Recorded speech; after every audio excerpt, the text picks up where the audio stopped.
Yo quiero sentir tu piel, pensemos algo mejor. Bueno, bienvenidos a este quinto episodio de esta temporada 2024.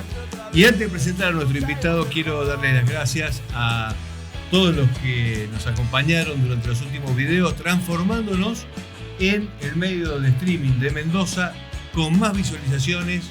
Así que muchísimas gracias. Seguimos insistiendo a que nos pongan like para que el algoritmo de YouTube nos pueda seguir sugiriendo. Totalmente. Y que se suscriban a la página, al canal de Ovid Mortales. Sí. Bueno, vamos a presentar hoy a nuestro invitado, un invitado de lujo. Particularmente tiene una característica muy interesante. Vamos a presentar a el primer funcionario que fue nombrado por el gobierno nacional del presidente Javier Milei para hacerse cargo de una repartición nacional en la provincia de Mendoza. Con nosotros, el ingeniero Carlos Ticio. Carlos, gracias por venir. Un gusto. Un placer recibirte. Realmente. Sé que no das muchas entrevistas. Así es. Así que, bueno, esto no es una entrevista, esto es una charla. Así que nada, tiene esa ventaja. Completamente. Y te vamos a tratar bien, espero que la pases bien. Ojo con estos dos de la punta. Carlos, vos sos ingeniero agrónomo, ¿correcto? Ingeniero agrónomo de la Universidad Nacional de Cuyo. O sea, que te estudiaste acá y en aquel entonces, cuando vos estudiaste, estaba siempre en la facultad ahí en la calle Brown. Sí. ¿Me veo también? No, pero cambia mucho la fisonomía de la ciudad, ¿viste? Ahí se inauguró. La conozco de muy chico. Yo a la facultad la conozco de diciembre del año 57. Mirá. O sea, pues mis padres eran separados, entonces mi papá había ganado el concurso como profesor titular de fisiología vegetal. Entonces, bueno, los veranos... los mellizos, tengo un hermano mellizo, nos mandaban acá a Mendoza, nos mandaban en el Cuyano, en el coche salón, claro. Le decían al guardia, acá tiene todo. Bueno, y de esa época que conozco la facultad y conozco mucho Mendoza de toda esa época. Mirá vos. Pero bueno, salís de ahí, ¿y qué haces de ingeniero agrónomo? ¿Qué salís? ¿Cuál es el campo? Bueno, Argentina es un país que en tiene realidad campo. Tiene agronomía, es muy, muy vasto la cantidad de especializaciones que hay en las culturas, sea viticultura, horticultura, fruticultura, silvicultura, tiene otras ramas como economía, como estadística, que es muy buena, la estadística que se da en la facultad, cultivos especiales, tiene industrias, es una materia muy interesante, y ha habido gente que se ha destacado, no en el ámbito de la agronomía, pero sí, por ejemplo, en la economía, como fue Pedro Pou, que fue presidente del Banco Central. Claro que sí. ¿Sí? ¿Vos te dedicaste directamente al tema vino o el tema vino porque...? Bueno, yo primero estuve trabajando un periodo corto en la actividad privada, conocí muy bien la época de Greco, trabajé con Alberto Pérez Lamela, Carlos Fader, y después hubo concursos en el INTA. Mi intención era más hacia a la línea de investigación. Sí. Yo había sido también, cuando estudié, fue ayudante alumno de la cátedra de Fisiología Vegetal por 3 años. Ajá. Y me interesaba mucho el tema. Hubo concursos en el INTA a nivel de todo el país. Bueno, rendimos y dentro de los que aprobaron estaba yo acá en Mendoza. Y me acuerdo que tuve una entrevista con una persona extraordinaria que fue el ingeniero Srenko, que en ese momento era director regional del INTA, y me dice, era croata. Ajá. Tenía su acento. Claro, ¿no? Y un tipo que fue el que creó la estación de la consulta. Fue tremenda la labor que hizo, extraordinaria, que fue una de las primeras experimentales en el país en la producción de semillas y primera en calidad de investigación y en calidad de técnicos. No, fue una cosa fantástica que hizo. Entrevisté y me dice, mire, Carlos, yo necesito, tengo gente grande en viticultura, dice, y se están por jubilar el ingeniero Vega, el ingeniero alcalde. A mí me gustaría vos que venís de la rama científica como tu padre. ¿Vos te interesa viticultura? Por supuesto, le digo, me interesa mucho, es la principal actividad en la provincia, entonces podrías especializarte en viticultura. Sí, cómo no. Y ahí comencé a trabajar, fui becario durante casi 5 años, pero sí tuve la suerte de estar con otra persona extraordinaria, que fue el ingeniero Alberto Lecalde, que era especialista en ampelografía, en selección, y lo que tenía era una visión estratégica de lo que tenía que ser la viticultura. Porque en ese momento era una viticultura de un 5% de vinos finos, que se llamaba, 95% era un mar de vinos comunes, vinos básicos. Entonces hay que decir, nosotros tenemos que aprovechar cada uno de los lugares, los mesoclimas, las condiciones de cada... ¿Qué hizo él? El programa VID, yo pude participar con él, también en la colección ampelográfica, que había más de 700 variedades.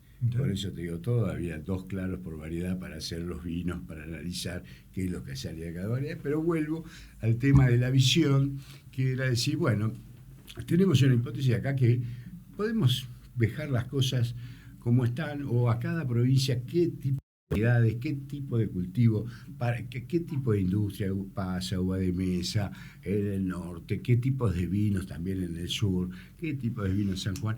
Pero lo importante era el concepto de decir, tenemos una hipótesis de que podemos seguir como estamos, hacer un vino común, aunque, o sea, siempre que sea honesto, pero que va a ser plano, que va a ser indiferente, que no va a tener valía de jerarquía porque proviene de un encepado que no da las grandes calidades o calidades que son la cepa, la cereza, la criolla, que cuando bien hechos van a cumplir su función o fin social de proveer a un mercado muy poco conocedor, ¿sí? en el volumen. O la otra hipótesis, vamos hacia el advenimiento de la calidad, a trabajar con variedades superiores, con variedades mejores, que nos den aromas, perfumes, características, que podemos trabajarlo desde 2 puntos de vista. Primero, en los lugares que mejor se adapten, en aquellos lugares donde puedan dar los vinos de máxima calidad, donde sea el prestigio. No hablamos de terroir, pero sí que fuera denominaciones, que a lo mejor podría ser un 5% del mercado. ¿Año todo esto? 80. Cuando estaba la crisis, veníamos de la crisis. Eso era la visión y lo que yo digo, un investigador estadista. Ver la visión de aquellos que estaban buscando salir de la mediocridad y pegar el salto. Una política de Estado. Claro, hoy hablas de... Lo que decía él, son gente con una visión, es como Exacto. cuando Emilio Civil decía hacer el parque ahí en el oeste, que era un desierto. Exacto. Bueno, ¿Dónde tenía que ir nuestra viticultura para mejorar, para tener más posibilidades de exportaciones, para tener y acceder a otro público a un nivel medio y superior, y para también enaltecer las calidades y los lugares de donde salían esas variedades que daban características muy diferentes, como el terroir. De denominación de origen, bueno, terroir. Sí, estaban empezando a pensar en eso cuando parecía algo hoy, viste, con el tema de champán, todas esas cosas. Sí. Teníamos en esa época varios problemas que había confusiones de las variedades, había variedades que no era por mala fe, sino que muchos inmigrantes traían de sus lugares las estacas y todo con el nombre confundido. Por ejemplo, había variedades prácticamente inexistentes, que era el Sauvignon Blanc. Entonces nos encontrábamos con eso. Entonces, ¿qué teníamos que hacer nosotros? Primero, dentro también del Chardonnay había algunas confusiones de nombre. Eso era más de nombre. Hay muchos que le decían Pinot Blanco, pero no era Pinot Blanco. El Chardonnay Pinot Blanco es igual al Pinot Noir en la hoja, igual que el Pinot Violet y el Pinot Gris. Bueno, entonces, ¿qué veíamos que teníamos que hacer? Había esa falencia y teníamos que buscar las verdaderas variedades, seleccionarlas, porque en algunos lugares había plantas buenas, medianas o que estaban corridas.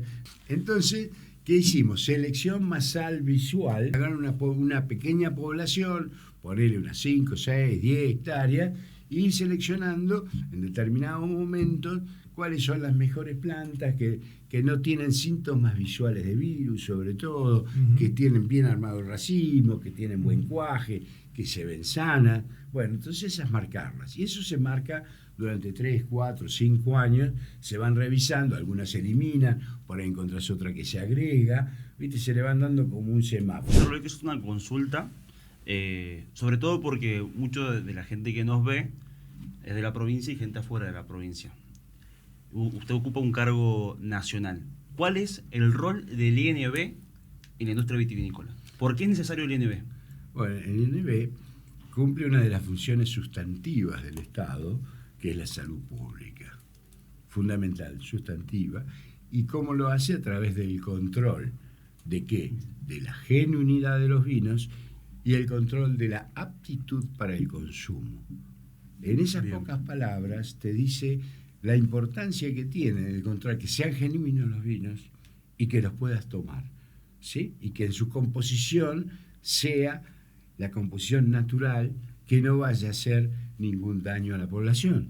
Digamos, ese es el control más importante, y una cosa muy importante que tiene el INB, que es el ente regulador, como se llama en otros países, reconocido mundialmente y que forma parte en forma importante dentro de la Organización Internacional de la Vid y el Vino, que es la OIV. Lo que me parece muy importante de todo lo que está diciendo Carlos es que estamos ante la presencia de algo que realmente no es lo habitual, no es lo común, que es que una persona ocupa un cargo como el presidente del INB, que es un cargo político, porque está puesto por una determinación política, No pero que ser tiene, eso. bueno, Pero pero lo es. Pero por suerte tenemos la característica de que estamos hablando con alguien que entiende, conoce la industria, y por lo que estamos hablando, Carlos, lo que estoy viendo es que tu desarrollo profesional mayoritariamente fue en el área privada, cosa que dista mucho de la política de hoy en día, donde ves que un despachante de aduanas está en medio ambiente. La particularidad, que me parece muy interesante, siguiendo con todas las ideas que está teniendo Javier Milei, es que evidentemente pone a una persona muy preparada. Yo a Carlos lo conozco, le decía, él no me va a recordar, pero es una persona muy prestigiosa del ambiente, muy reconocido, y que además sabe del tema y que ha estado en empresas muy relevantes, y que esa experiencia que ha juntado la venga y la transmita al Estado, o sea, a los ciudadanos. Sí, totalmente. Así que eso me parece que hay algo muy a destacar. Para es mí algo inédito igual. O sea, claro. hace mucho no estamos acostumbrados, sobre todo nuestras generaciones, a encontrar o a ver que haya gente capaz ocupando esos cargos. Y Por que eso también, entienda. cuando hablamos del programa y sale tu nombre para poder traerte acá, era justamente por eso, para que a nosotros y a nuestro público que nos está viendo, poder formarnos y entender un poco la función del de INB. Porque exactamente. Es más, vos fíjate, el INB, el otro día estaba hablando, a ver, Carlos, si está bien. Bodegas se están empezando a ver en muchos lados. Por ejemplo, Entre Ríos hay una zona norte que se está desarrollando. Está la zona Cuyo, que es la más conocida, la zona Patagonia. Si yo no me equivoco, en Chubut, Carlos, Chubut. están viendo 2 bodegas o una cosa así. en Cafayate, en el norte. Claro. Alto En Cafayate. Chubut, en el paralelo 45, en la localidad de Sarmiento, que es en el medio de la meseta, hay una bodega muy linda de Bulgeroni, con excelente tecnología, y han plantado ahí, son más de 40 hectáreas, han plantado Gewürztraminer, Pino Blanco, Chardonnay, Merlot, Pinot Gris, bueno, con unos vinos bases muy buenos. ¿Y se dan? Excelentes. ¿Se dan con naturalidad?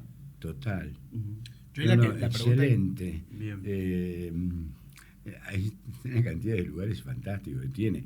O decías Entre Ríos, también está Uruguay, que tiene su producción y tiene buenos vinos también. Pero Entre Ríos depende de vos. En Ahora, otra condición. todo eso depende de vos, ¿no es Sí, cierto? sí, eso depende del control y la fiscalización. En torno a lo que venía hablando al principio, ¿usted cree que en la industria del vino o en la industria de pensar el vino, en los años 80 es un punto de quiebre que nos ha llevado a lo que es hoy esta industria? Es un pequeño principio Ujú. de cambio. Todavía teníamos toda la situación de Greco del 80, 81, 82, pero comienzan a aparecer algunas cosas interesantes, como fue Navarro Correas, ¿viste? Dentro de los nuevos, de los vinos finos, también, por supuesto, había vinos fantásticos, o sea, tradicionales como López, como Norton, como Flichman. Claro. No quiero olvidar de La rural. La rural, bueno. La Caramañola. No, la rural, bueno, mi esposa era sobrina nieta de don Pancho Rutini. Mirá. Bueno, y ante esa situación, y ya, el programa tiene una característica, ¿no? Que es que nosotros decimos cuando todos están pensando lo mismo porque nadie está pensando. Entonces, tratamos de generar ideas de pensamiento para poder generar un poco de ruido. El INB, ¿qué cantidad de personal tiene para esta fiscalización? ¿Es una cantidad que está por encima de lo que debería tener? ¿Está por debajo? Bueno, el INB primero está en todo el país y tiene 13 laboratorios en el INB.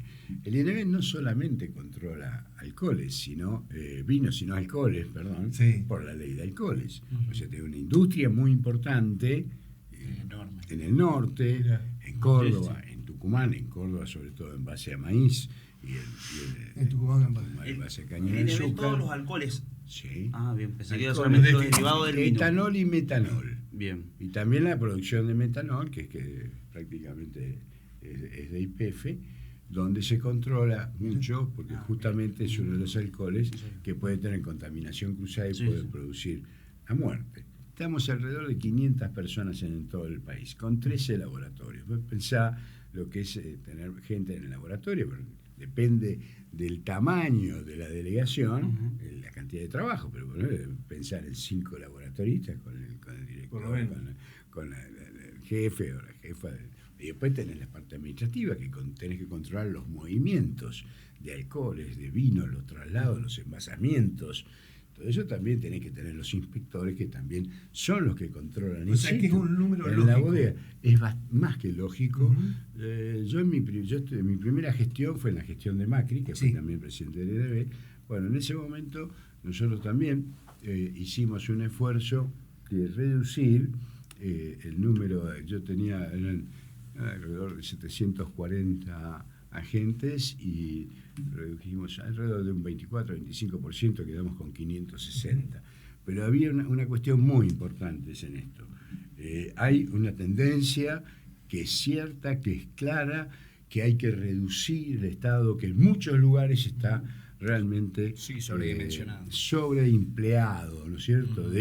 Pero porque es militante, o porque es de este, porque es amigo, porque es Exacto. sobrino, porque bien. Bueno. La capa geológica, ¿no? Sí, las capas geológicas. Pero nosotros tenemos la responsabilidad como directores de estas instituciones, porque son muy importantes, que sean muy eficientes, pero pensarlas cómo van a quedar en 10 años, porque tenemos esa responsabilidad del control y de que las instituciones que son importantes en el Estado, que son, como te usé la palabra, que son sustanciales a la actividad del Estado, como es la salud, deben continuar, deben ser eficientes y deben trabajar bien. Y entonces tenemos esa responsabilidad de cuando actuamos en una de estas instituciones, de dejarla caminando perfectamente y dejándole el futuro. La política de Estado. Te digo una política de Estado, por ejemplo, que no se ha Quiero cumplido preguntar. con el INTA, por ejemplo. En todos los organismos de investigación debería tener una nueva camada, ya sea por concursos, que es mejor, Sí, la forma, que ¿no? concursos que entran como becarios, pero son Sí. concursos al fin, cada 10 años. Entonces vos en una institución de investigación tenés 4 a 5 generaciones, una nueva, la segunda que está empujando, la tercera que está más estable, que ya tiene su, digamos, sus capacidades y tiene su labor, su tema específico. Tenés la del cuarto, que son los tipos que están más maduros, que pueden enseñar, Perfecto. y los más grandes, los viejos, que son los que señalan, los que indican, Claro. los que pueden dar su visión y su experiencia. Eso es lo que debe ser para tener continuidad en las labores y tener continuidad cuando uno tiene políticas de Estado en instituciones como estas. Ahí, Sí. perdón, nosotros estamos Clarísimo. acostumbrados a pensarlo de acá a 4 años. Y lo que Claro. está proponiendo Carlos de acá a 10 años, e incluso me quedo con una cosa que dijo Está muy usted. bueno eso. No, y aparte me acuerdo que decía recién que cuando tomaban la hoja, que le hacían pruebas para ver si, según el semáforo de 1, 2, 3, 4 años, bueno, La hoja de la planta. exactamente, perdón que no use la terminología, pero digo, lo que es un trabajo a largo plazo y por las generaciones que vienen. Pero es Eso que- me parece... es que hay un tema- Planteás una mejora de la comunidad, una mejora hacia la calidad, hacia el mayor nivel, hacia que la gente gane más plata, o sea, que sea que más hay un tema rentable muy- y que sirva para tener más consumidores con mejores productos. Hay un Eso tema se muy trata. importante que, a diferencia de otras economías regionales, que después podemos entrar en eso, en preguntarte cuándo se define que una economía es economía regional. Pero antes de meternos en ese punto, hay que la industria vitivinícola, a diferencia de otro tipo de industria, que puede ser la de la soja o demás, tiene un tiempo de demora para poder hacer que una planta de empieza a rinde, y después una industria que tiene muchísimas subindustrias alrededor de ellos, desde los insumos, y todo es una generadora potencial de trabajo. Pero volviendo a ese tema que estábamos hablando, Sí. ¿cuál es la característica de una industria regional o una... Viste que ahora con el tema de las retenciones apareció el tema de las producciones regionales y ¿Está en fue cero? volvió a cero, por lo que tengo entendido. Sí, ¿no? sí, Volvió. está en cero. Sí. Y Lo creo que vos fuiste un gran responsable de eso, ¿no? Bueno, yo puse mi granito de arena de decir la verdad, ¿viste? De lo que es la industria y las consecuencias que tiene una retención. Una locura. O sea, porque es una industria, justamente industria, donde los tiempos no son los mismos para producir, para ganar un mercado, que un mercado de Chicago o un cultivo anual.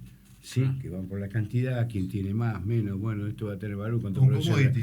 en commodity, o sea, cuánto produce Brasil, cuánto produce esto, Claro. pero esto es una tarea de años que estamos trabajando para darle jerarquía y hemos llegado con excelentes enólogos y en muy buenas direcciones de bodega a lugares muy importantes en el mundo, donde ya nos miran con muchísimo interés, porque ya ha habido varios vinos de 100 puntos, estamos trabajando en las indicaciones geográficas, cada lugar, cada suelo, justamente ahora estamos haciendo en conjunto, estamos trabajando en la caracterización vitivinícola de todo, agroclimática de todo el país.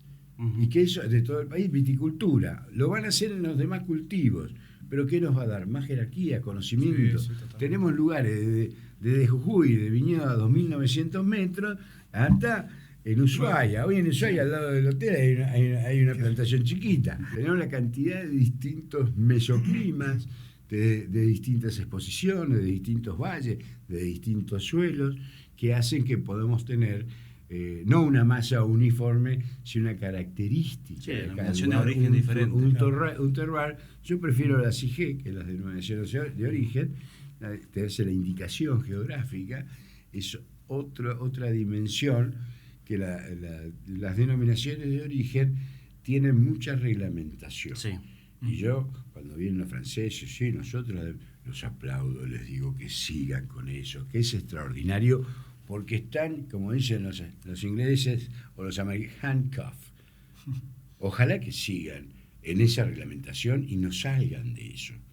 Que respeten la denominación, les respetamos sus nombres, que me parece bárbaro, que no hablar de Borgoña, ni hablar Champán. de Burdeos, ni nada, que ellos tengan sus nombres, magnífico, y que queden sujetos a las regulaciones tremendas que tienen, aunque por ahí tienen algunas elasticidades, ¿no? En cuanto al rendimiento. Que tienen ahora Y- con los mismos bueno, productores entonces, de ¿a qué frutas. voy Bueno, con este pero tema? Hay un tema lindísimo. ¿A qué voy con este tema? Que teniendo IG y teniendo realmente gente muy interesante en la industria, sobre todo enólogos muy creativos, ingenieros agrónomos también habilísimos en el sentido de manejar las plantas, el riego, el equilibrio de las plantas, nosotros tenemos la posibilidad de ser creativos e innovar. Ujú. Y esa es la ventaja que debemos mostrar y no quedar encorsetados en una Una Una marca. discusión. Entonces Bueno. tenemos una creatividad muy... Esa es una fuerza, una ponente que tienen los enólogos e ingenieros jóvenes. Hay camadas que... O sea, están viniendo tipos fantásticos, Sí, o sea, sí, sí. de mucho conocimiento, ojo, que viajan al hemisferio norte, te hacen 2 elaboraciones A ver. en un año, o sea, ven, miran, comparan, ven los distintos productos, Sí, me ven acuerdo qué cuando- cosas pueden gustar a la gente más. Bueno, no. Cuando Marcelo Peleriti, que te acordás que iba a hacer la vendimia a Francia, Claro, sí, y volvía acá. Sí, y tuvo 100 puntos, el primero que tuvo 100 puntos aparte. No, y hoy se sigue haciendo. Yo tengo 100 puntos muchos aparte, compañeros Sí, que... el primero. Yo estudié en la Universidad Massa, yo estudié Derecho y tenía muchos compañeros que estudiaban etnología. Y se van a Perú a hacer la vendimia, a Francia a hacer la vendimia, A Estados California. Unidos, a California. Estados Unidos, y cuando se reciben tal vez tienen 3, 4 Bueno, viajes. Entonces, fíjate vos de quedar encorsetados. Si tenemos tantas, con la gente nuestra, Sí, sí, sí. viste las capacidades que tiene. Bueno, Carlos, Volviendo, a ver, me faltó algo. A ver qué era. Que me preguntaste del INB. Otra de las cosas que estaba hablando de como ente regulador reconocido en el mundo, ¿sí? Que forma parte del Grupo Mundial de Comercio con Canadá, Estados Unidos, Sudáfrica, Australia, Nueva Zelanda, Chile, Uruguay y Georgia, donde tenemos acuerdos comunes Sí, sí. de trabajar con declaraciones juradas directamente y respetarnos nuestras metodologías analíticas y de elaboración. Somos reconocidos en el mundo como el único certificador. Vos querés exportar a donde vos quieras, vos mandás un contenedor o una botella que no tiene el certificado del INEB, no entras a ningún lado, porque es reconocido, digamos, No es un por tema su de calidad, obligación, sino de prestigio. de prestigio, aparte que está la obligación, o sea, el prestigio que es recibe el país importador por la certificación que da el INEB. Lo que sí me parece muy interesante con respecto a lo que estabas diciendo es, nos encontramos en un momento bastante complejo a nivel país y a nivel mundial con respecto al consumo del vino. Mendoza ha bajado prácticamente un 30% su capacidad de exportación, ¿es correcto? Alrededor de un 25%, pero eso es debido a una pésima política económica del gobierno anterior, Bien. de haber mantenido bajo el dólar.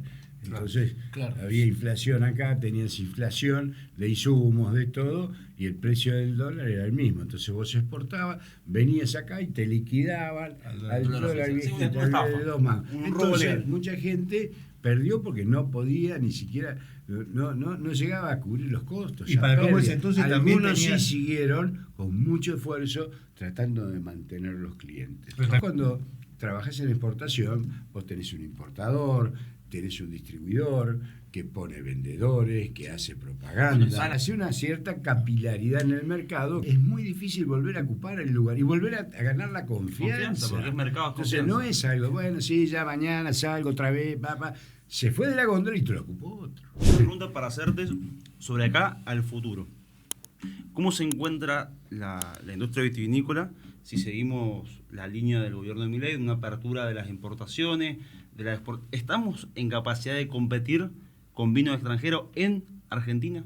Que nos entren vinos europeos. Más bien, siempre han entrado vinos europeos, vinos de altísima gama, vinos de champán reales, verdaderos. Sí, es verdad. Champán, sí. Encontrás algunas vinotecas especializadas o algún restaurante de mucho nivel en Buenos Aires que los tienen. ¿Y por qué el supermercado no? Pero justamente son vinos muy caros para el Por eso, supermercado. no, Pero- mi pregunta es si estamos en capacidad de que competir entren vinos de en alta gama calidad. media, gama baja. Yo le ponía el ejemplo recién al Giacho, cuando una vez que estaba en Estados Unidos, plena guerra de Afganistán, vos ibas al supermercado y encontrabas vinos afganos. Y vos vas a una góndola en Estados Unidos, bueno, vos estás capacitado allá, y hay vinos de todos lados. Vos podés elegir de California, podés elegir de Chile, de Australia, Sudáfrica. Y acá cuando uno De va Francia, de de Alemania, todos lados, de de todos lados, Italia, de de quien donde quiera vos llevar. quieras. Y uno cuando Bueno. va acá solamente encuentra vino mendocino. Bueno, Estados Unidos tiene también una zona vitícola Ujú, en el ujú. Valle de Napa, Napa Valley, sí. de Sonoma, tiene en el sur, hasta Monterrey, Salinas, tiene varios lugares muy interesantes de producción y produce una calidad extraordinaria. Y la universidad tuvo muchísimo que ver en ese desarrollo de la industria vitivinícola en California. ¿Universidad Nacional de Cuyo? No, Ah. Davis, Ah. donde estudié me dijiste yo. la universidad y- La Universidad de Davis. Entonces, ¿pero qué pasó? Gente que trabajó con la competencia a cuestas. O sea, era distinto también pensar y desarrollar una viticultura donde vos tenías que competir con los mejores del mundo. Adentro. Adentro. Estamos En cambio, nuestro desarrollo siempre, ¿por qué fue a un vino común que hablábamos 95%? Porque Argentina era Albania, no entraba nada. Claro. Bueno, entonces, ¿qué pasó? Estados Unidos tiene un desarrollo fantástico con la universidad de los años 60, ¿viste? Donde te aparecen los Mondavi, te aparece este, el otro, a niveles superlativos de calidad, habiendo estudiado en la universidad qué plantar y dónde plantar, qué variedades, qué iba a ser mejor, tal zona, el norte, el sur, no, la zona de carneros, no, esta para el chardonnay. Entonces fue muy ordenada, muy eficiente, porque se dedicaron a estudios justamente para no escaparle de dónde plantar y qué plantar. ¿Sí? Volvemos al Entonces, principio. llegamos a un punto Alberto. donde Steven Purrier hizo eso fue en los 70, mira, el siglo de los 80, donde hizo una degustación a ciegas en Francia, con todos los mejores vinos, con degustadores franceses, ¿viste? Y los que sacó más puntajes fueron los vinos de Mondavi, vino de Napa, como se llama, compitiendo con los mejores franceses. ¿Por qué? Claro. Porque tuviste que desde un principio, en tu vitivinicultura, competir con los mejores. Y eso es lo importante, competir con los mejores. Yo creo que en las condiciones que está el nivel cualitativo de nuestros vinos, incluso de entry level, estamos mucho mejor que muchos países, cualitativamente. ¿Estamos preparados para competir en el mercado interno con gama media o baja? Sí, no. Pero totalmente. Aparte es otro gusto, otra cosa. ¿Por qué actualmente está cerrada la importación de Hay vino? hay una frase de él, pero te agarro y te digo, pará, porque una frase de él, que su postura, su política como presidente del INB, si mal no recuerdo haberlo leído, es sacar todo tipo de obstáculos o dificultades. Claro. O sea, es hacer lo más libre posible todo Exactamente. Sí, lo leí también. Hay cuestiones que son muy burocráticas y que facilitarle a la industria de ciertas regulaciones que hay que levantar, que hay que sacar y que hay que simplificar trámites. Por ejemplo, desde mi época, todo era, lo hicimos en la primera vez, lo hicimos todo electrónico. Claro. Todo entra, todo por informática. Pero que en Actualmente el 2015. también. ¿Eh? En el Sí, 2015. sí. Y En que el ahora 2015 no. incluso hicimos la primera cuestión que se hizo de exportación, que se llama la ventanilla única de comercio exterior, Ajá. que se llama BUCE, que fue el primer instituto que la hizo en el país favoreciendo a la industria de un trámite que va junto Claro, y no Gómez tenés que Centurión hacerlo separados. Habló de UCE. El asunto es pensar y Estas trabajar 10 en conjunto, quejas. pero también con algo importante, que creo que vale la pena mencionarlo, que es que uno hace el esfuerzo de desregulaciones, de libertad de trabajo, pero también hay algo importante que dentro de la libertad es la responsabilidad empresaria. Sí, no Y hay eso- libertinaje. Bueno, pero también un empresario no hace yo vino para que no siempre lo compre. digo, es Claro. responsabilidad empresaria también. No va a ser vino para que no lo compre, pero sí va a ser lobby para que no le vengan a competir. Ah, bueno, sí, sí. Ese es el Bueno, histórico se empresario da, prebendario. eso se da. Sí, sí, sí, que no vengan a totalmente. competir, por ejemplo, ahora que una empresa ha dicho que iba a traer vino de Chile. Bueno, se arma un poco de revuelo, que dice, van a venir, van a traer vino, va a bajar el precio acá. Mira, es cuestión de una sana competencia. Totalmente. El INB no está en condiciones, no tiene, digamos, Facultad. la facultad legal para impedir o no una exportación. Sí tiene la facultad para controlarla. Ujú. Y nosotros tenemos acuerdo, como te digo, el Grupo Mundial de Comercio con Chile, donde se respetan las normas analíticas de cada país, pero acá tienen que cumplir con las nuestras. ¿Sí? Claro. Su forma de elaboración, todo eso Sí, se sí, respeta. sí, sí. Y acá Eso tienen sí. que cumplir con las nuestras. Y bueno, vendrán los camiones, se analizarán. Está bien ellos lo hacen por ¿cómo es? Declaración jurada, como lo hacemos con Chile. ¿Viste? Fenómeno. Ahora, ¿qué pasa si estamos dentro de esa sociedad del Grupo Mundial de Comercio, donde están mercados que son muy importantes para nosotros? Canadá, Estados Unidos. Estados Unidos es el primer mercado que Sí, tenemos. sí. Entonces nosotros decimos, no, Chile, yo a vos no te dejo. Y el otro grandote me va a decir, ¿y vos quién sos? No, totalmente. Estados Unidos te va a decir, che, ¿cómo me vas a mi socio no dejas de entrar vino? Claro, totalmente. En la libertad, en las cuestiones liberales, el mercado va y viene. Hay empresarios que se pondrían, en el caso de los medios, hay que bloquear a los canales extranjeros porque nos quitarían trabajo o competencia a nosotros. Sí, sí. Cuando vos en verdad tenés que hacer tu producto. Pero a nosotros nos pasa, o siempre reflexionamos que hay un cuidado, me parece que sobreabundante, de la industria nacional que derivó en un cierre de mercados hacia afuera. Que era un poco lo que decía Martín, la pregunta de si nuestra industria está preparada para competir. Entonces, bueno, también lo único que leemos nosotros en los medios, van a venir los de afuera y nuestra industria va a caer al piso, y de repente Mendoza va a dejar de ser la capital internacional del vino y no sé qué. ¿Qué responde a eso que se suele decir? No sé, yo no le veo ningún inconveniente. O sea, será una cuestión de costos, tenés que importar y tendrás que pagar, como pagar el flete, el costo, la distribución. Cambiar la Y maquinaria. también algo muy importante, nosotros pagamos, y la otra vez pude tener una conversación con la vicepresidenta, con Victoria Villarruel, que hablamos del tema de retenciones. Entonces tuvimos una pequeña reunión y cómo afectaría, qué sé yo, pero también les digo, tenemos una contrarretención. ¿Qué es eso? La contrarretención es la cantidad, o sea, los aranceles que nos cobran los países de destino, que son muy importantes.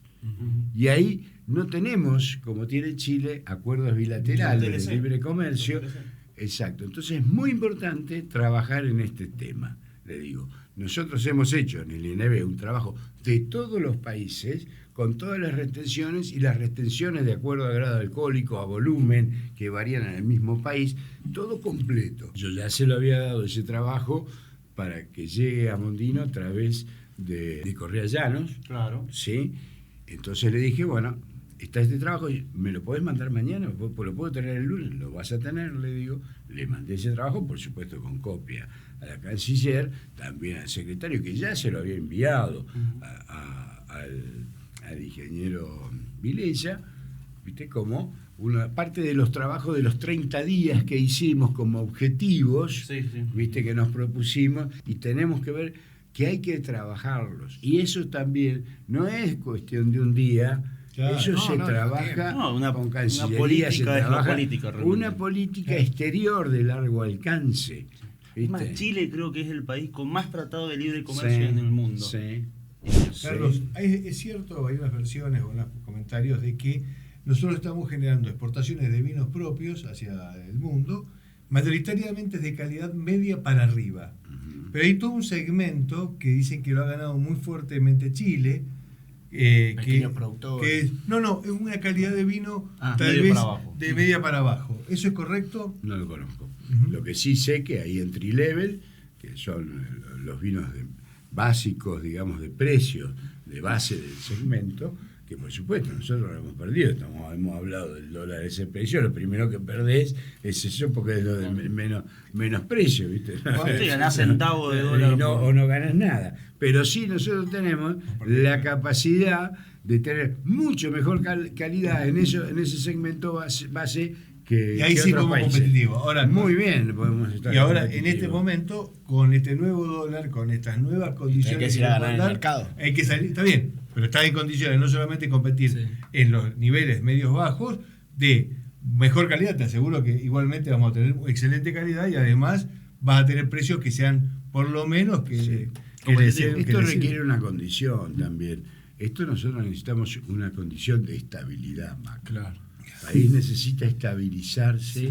Si la macro está baja, por lo menos 30 días para efectuar el pago. Tenemos que tener estabilidad. Fue una de las cosas, yo hice un trabajo para presentarles justamente que una de las cosas básicas en esto es tener estabilidad económica. Claro. No tener inflación, estabilidad económica, estabilidad de cambio unificado. Y que dure en el cosa tiempo. que uno va a poder trabajar hacia adelante. Levantar el cepo. A veces yo veo que hay mucha gente que, lo ves en los medios, que es muy impaciente. Esto, para dar vuelta el desastre realmente hay que hacer un esfuerzo muy grande. Muy grande. Y hay que pensar muy bien, hay que trabajar mucho. Pero es conseguible. O sea, ese nosotros tenemos que poner todo nuestro esfuerzo. Porque es posible. Porque es posible. Yo estaría acá, yo estaba haciendo asesoramiento, el otro, ¿viste? Pero bueno, me parece que tengo que dar un esfuerzo más, Sí, te embarraste. por mi nieto, por esto, por el otro, porque quiero un cambio en el país. Cuando con los invitados que traemos normalmente siempre nos hablan de lo mal que estuvimos anteriormente, ¿no? El cepo, El gobierno política, anterior. el gobierno anterior, la política. Ahora, mi duda es, ¿eso es complicidad de los directores? No voy a poner ese compromiso, ¿no? Pero esas políticas son complicidad, es ignorancia. ¿A qué se debe? No, eso ha sido una ideología populista, ¿viste?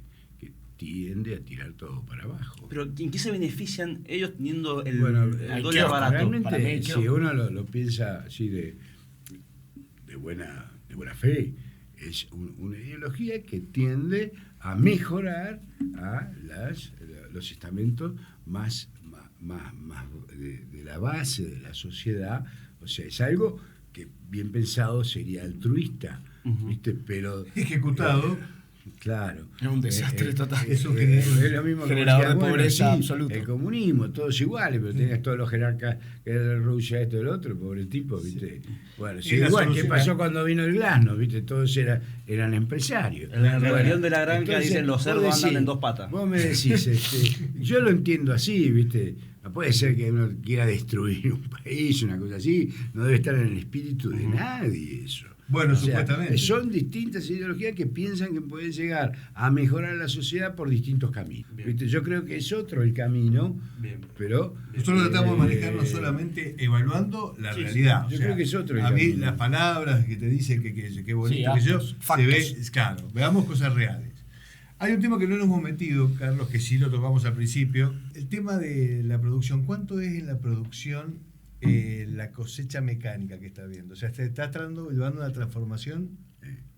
Yo creo que debe andar en este momento en un 10-15%, no es mucho. Ah, mira. Cada vez hay más máquinas y todo, pero hay mucho que necesita, o sea, es bastante difícil hacer cosecha mecánica. Cerca de un 50% son parrales.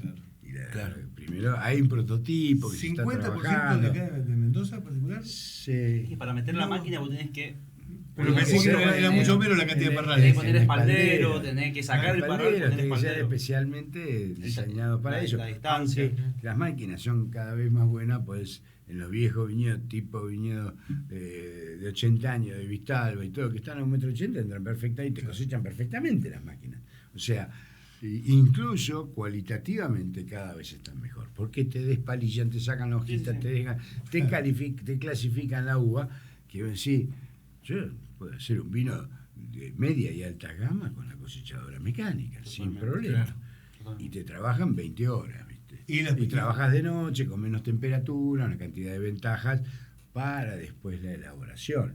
O sea, entras con bajas temperaturas a la bodega cosechando de noche y temprano y te ahorras problemas que pueden empezar fermentaciones en el camión o cosas que no querés que ocurran o no querés que intervengan ciertos microorganismos. Porque el biológicos. tema es que además de todo eso se está dando una realidad que es que cada vez la mano de obra para llevarse a ese oficio, digamos, cada vez es menor. O sea, ya el hijo del podador no quiere seguir podando y quiere seguir con todo el derecho y creciendo tal vez en sus aspiraciones. Más bien. Lo que yo sí noté en su momento es que en Chile, por ejemplo, había como una profesionalización de todas esas actividades. Entonces, el podador era...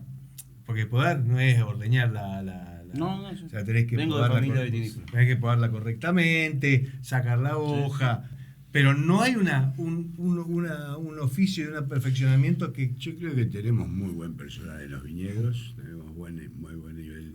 Primero de ingenieros agrónomos, después encargados, capataces de viñedo con mucho conocimiento. Hay cada vez la superficie es mayor, se maneja muy bien el riego por goteo, lo maneja la gente que está en el campo. Sí, sí. Buenos tractoristas, cada vez hay menos trabajos manuales, pero sí la poda, hay gente que especialista en eso, o sea, la mollería y distintos sistemas de poda. Hay sistemas de poda ahora más modernos que son en cerco, que te lo poda la máquina directamente, la máquina de poda, ¿viste? Como ocurrió en Australia. En Australia tenés una persona cada 40, 50 hectáreas, no ves a nadie, si acá no trabaja nadie, ¿viste? Y claro, que ellos tienen la hora sale $10, australiano, $10 la hora, no el día, la hora. Entonces es carísimo, entonces se buscan tipo, como dice Pablo, le buscas la vuelta para ver qué haces, cómo solucionas mecánicamente, cómo podés tratar de disminuir los costos. De todos modos, creo que es importante de pagar bien a la gente, pero esto siempre depende del nivel, evidentemente, de pago y de la seguridad de la gente que pueda llegar a volver o no perder su plan. La gente trabaja. La gente quiere trabajar. Trabaja, pero apenas me contrata Swarovski, bueno, viene Don Langes, por supuesto hablando en inglés, me dice, ingeniero, ¿te preocupas? ¿Cómo vamos a hacer para conseguir uva, para comprar uva? Digo, Don Garner, esto es muy fácil. ¿Cómo? Sí, es cuestión de hacer los contratos con los productores, poner el precio y cumplir el contrato. Primero, porque era básico para mí, y era también la filosofía de Swarovski, era decir, de cumplir con el productor a rajatabla. Exactamente. Palabra era palabra, muchas veces no necesitábamos contrato, sino era la palabra de cumplir con un precio y si podíamos mejorarlo después de la cosecha. Entonces teníamos socios, porque esas viñas, esa calidad de uva era la que nosotros necesitábamos para los vinos. Sí, era ganar. Es una cuestión de sustentabilidad, pagarle bien al viñatero, que vos estás interesado y haces una sociedad para que gane él y ganes vos. Y esa finca siga produciendo y siga mejorando. Ese es uno de los conceptos de sustentabilidad a través de un buen trato comercial.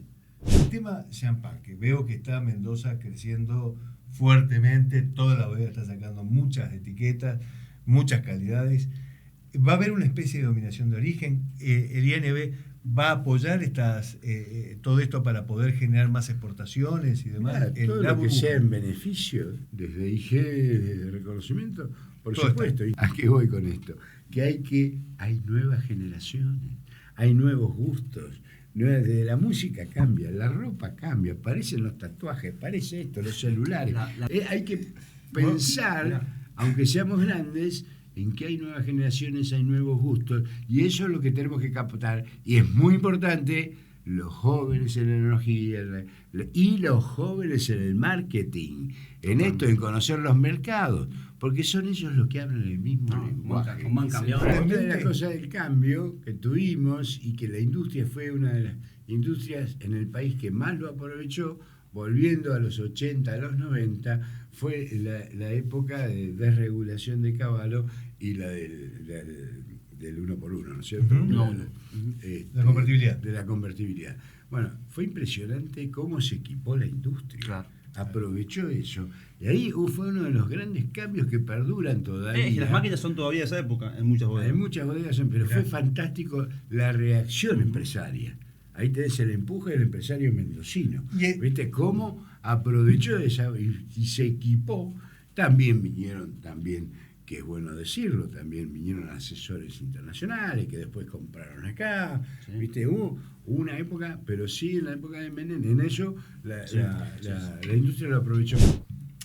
La otra vez estaba escuchándolo acá a Rodolfo Vargas Arizu, ministro de Producción de Mendoza, y decía, una charla que estábamos ahí, decía que él creía que Mendoza estaba en condiciones de poder generar una mayor cantidad, entre un 4, un 3, un 5% de espacio de tierra para poder cultivar vino, etcétera, y que se podía crecer para poder exportar más y demás. A contrafacto de eso venía que en el mundo el consumo de vino estaba bajando y que lo que uno ve en la realidad es que cada vez hay menos fincas o más lugares donde se transforman, deja de ser negocio la uva para hacer un barrio privado, que cada vez vemos que eso está proliferando.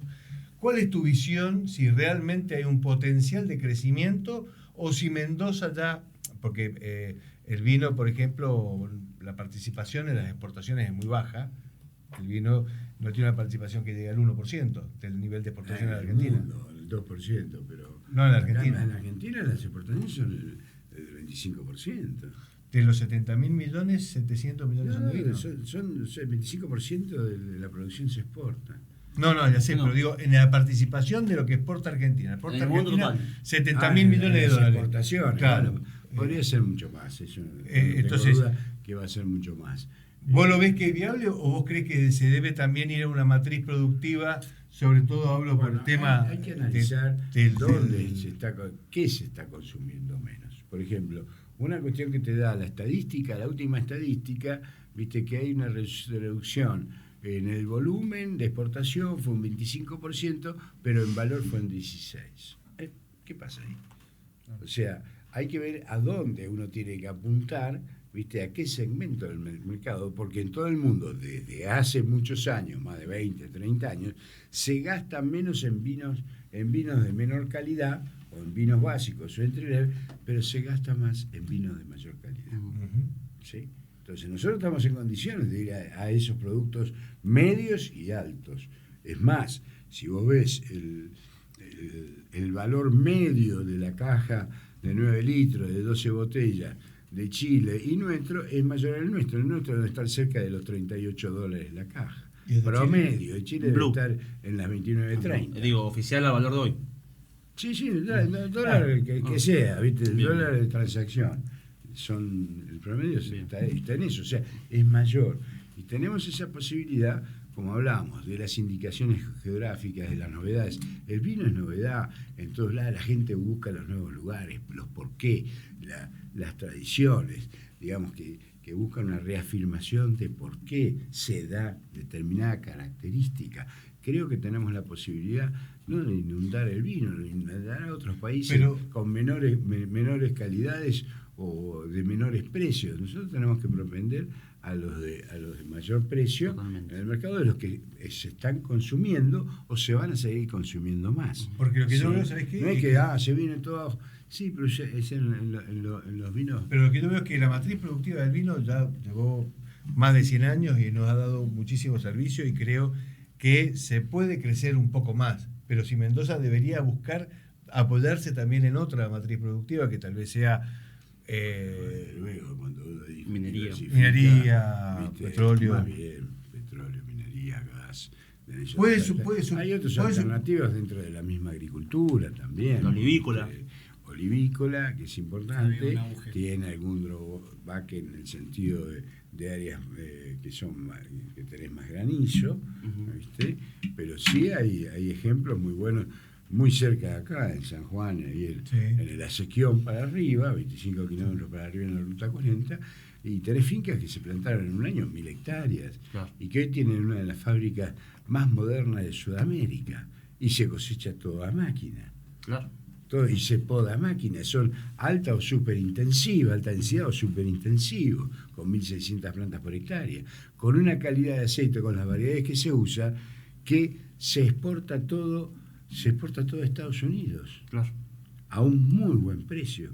Y Estados Unidos es un mercado realmente exigente en cuanto a calidad de aceite. O sea, hay varias cosas. Vos ves que están haciendo pistacho, el turismo, están haciendo San Juan. El turismo, aparte de lo que ha evolucionado, el turismo la gastronomía, la recepción en las bodegas, la atención en las bodegas, los restaurantes. Bueno, eso es fantástico. Sí. O sea, que hace al conjunto... Pero vos crees que puede todavía desarrollarse un poco más, generarnos un poco más de vida a esta industria mendocina, pero que sin duda la búsqueda de un nuevo... Eso dependerá de tener las condiciones para hacerlo, de tener libertad de comercio, de tener gente que sea, digamos, inquisidora de mercado, digamos, que investigue mercado, o de inversionistas, como vinieron en su época de otros países, que ven oportunidades en hacer productos que pueden tener muy buen mercado en otros países.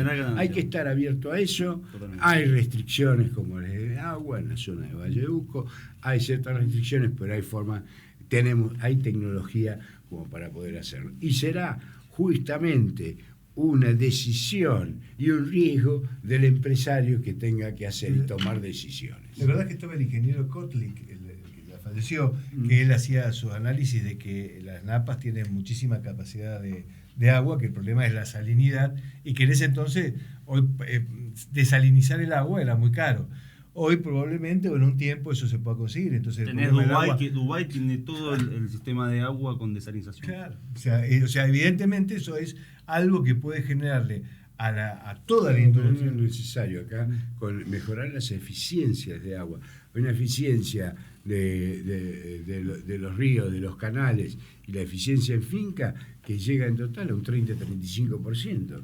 Tenemos 80% tenemos para ganar entre un 60 y un 70% a través de impermeabilizaciones, a través de mejoras en el riego superficial y seguir con las instalaciones de riego por goteo. O sea, nosotros vemos la cantidad de ineficiencia que tenemos un 60% para avanzar más sobre el desierto. Claro. Sí. Vos imagínate que en la ISAM, que te dan el agua más cara de todas, que es la potabilizada, entre el 50 y el 60% se pierde en la red porque está rota.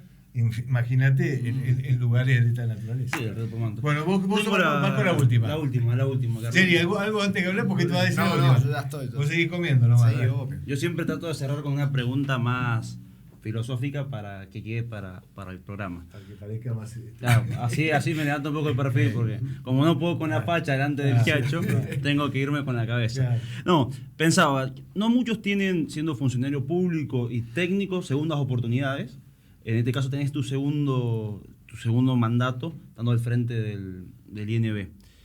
Estamos en el comienzo, me gustaría hacértela dentro de 4 años, a ver si se pudo cumplir. ¿Cuáles son tus perspectivas? ¿Qué te gustaría a vos dejar como política de Estado en el INB? Como nos mencionabas antes, que vos viste política de Estado, ¿cuál es tu política de Estado? Bueno, la política de Estado es, a través de estos 4 años, facilitarle y desregular muchas cosas para la industria. Por otro lado, dejar muy fuerte que no hubo ninguna inversión en estos 4 años en la parte informática. Y también que no hubo prácticamente inversiones en lo que son los laboratorios. Son lugares donde los avances son extraordinarios en el mundo en informática y también en todos los aparatos y las formas de análisis que pueden ser mucho mejores, más rápidos y son súper necesarios. Son 2 corazones, informática, y eso es lo que quiero ver yo, que eso se traslada a tener los mejores laboratorios como se ha tenido en Latinoamérica o entre los mejores del mundo, con un personal excepcional. Otra cosa que te quería decir, la profesionalidad que tiene la gente del INB, yo te digo, son 500, pero son 500 reales profesionales. En cada una de las materias, en cada una de las especialidades que tienen. En administración es una cosa que da gusto, la prolijidad y el cuidado y la austeridad que se tiene. Y la claridad con que se trabaja. Bien. Bueno, en la parte, digamos, de informática, la cantidad de cosas que hemos hecho y las han hecho acá. Sí. ¿Viste? Por ejemplo, te digo, antes había Caucasia que tenías que pagar $1.600 por año para tener todas las exportaciones, de todas las bodegas, de todas las marcas, todos los países, de todos los precios. ¿Y qué pasó? Las pudimos hacer nosotros, pidiendo la autorización patrimonial de las bodegas para poder tomar sus datos y publicarlos. Bueno, y ahí tienen una herramienta de información extraordinario que es una cosa que le da el INB gratis. Yo creo que la voy a empezar a cobrar. Estamos liberales, ¿viste? Entonces, claro, bueno. Claro. No, pero yo quiero ver un instituto de vitivinicultura como 10, 15 años adelante, como son los mejores que pueden tener en Alemania, ¿viste? Sí, tenemos las capacidades de la gente, como te digo, el doctor Manzano, tenemos capacidades extraordinarias. O sea, y también tenemos que ver que en este lapso, a pesar que hay restricciones y todo, tenemos que ir eligiendo los mejores para seguir manteniendo los equipos técnicos. Que así sea. Eso es lo que quiero. Vos fíjate que al final hemos vuelto a Alberto, ¿cómo se llama? El profesor. Alcalde, una persona con visión a futuro. Y que vino llegamos a la casa, nos quedamos en el Inter, se levantó a las 4, nosotros quedamos a las 7 leyendo en inglés, leyendo esto, el otro, leíamos mucho en el que me decía, vas a aprender mucho más y vas a saber mucho más, saber inglés sabía, con el vocabulario de National Geographic. ¿Viste? No. ok. Aparte iba a la casa y decía, ahí viene tu hijito. Estaban celosos los hijos. No, para mí era un segundo viejo. Qué fascinante. Bueno, damos por terminado así este programón con Carlos Ticio. Gracias, Carlos, por tu presencia. Muchachos, como siempre, un lujo. Siempre. Aquí sacáis las tortitas para que no quede más. ¿Estás embarazado vos? Bueno, muy pronto Ha seguiremos. sido una cosa muy amena, buenas preguntas, agradables, con preguntas incisivas también, con respeto. Y también otra cosa importante, que tener respeto por el que habla y no es el que conduce el programa, que es el artista y le saca el tiempo a todos y no deja hablar al entrevistado. Eso es una cosa que hemos dicho que Te felicito. no, gracias a vos. Nos vemos el próximo. Acordate de poner like y acordate de suscribirte al canal, a Oíd Mortales, y bueno, nos vemos el jueves que viene. Hay tanto por recorrer entre tu pelo y tus pies. Vamos a un lugar mejor.